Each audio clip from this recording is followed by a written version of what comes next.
Λοιπόν, ήρθαμε στο Γερμανό για να δούμε τα S25 Ultra.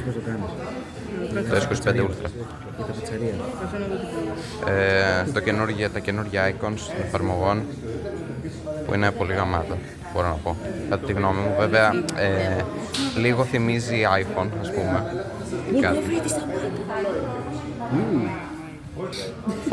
8K βίντεο, ναι. Ναι, εντάξει.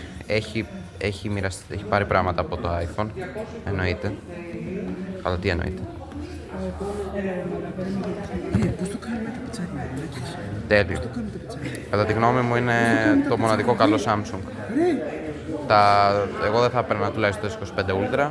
Πιστεύω ότι είναι από τα καλύτερα. Ή βασικά είναι από το καλύτερο. Να το κάνω flip.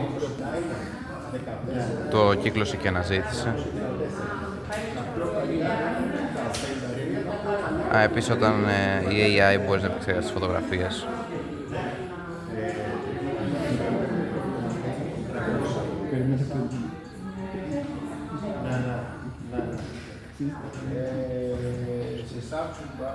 Για να δούμε.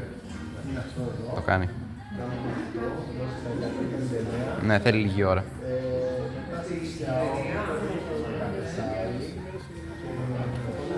Ναι, δεν ξέρω αν το χειρίζομαι προς το παρόν.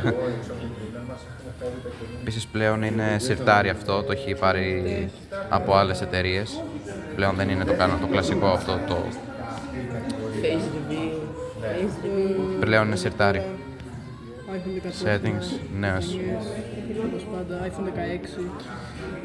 Γραμμή πλοήγησης, χειρονομίες άρρωσης. Βέβαια αυτό που δεν μου αρέσει με τη Samsung είναι ότι καθυστερεί πάρα πολύ να στείλει τα updates, σκάσε γεράσιμε.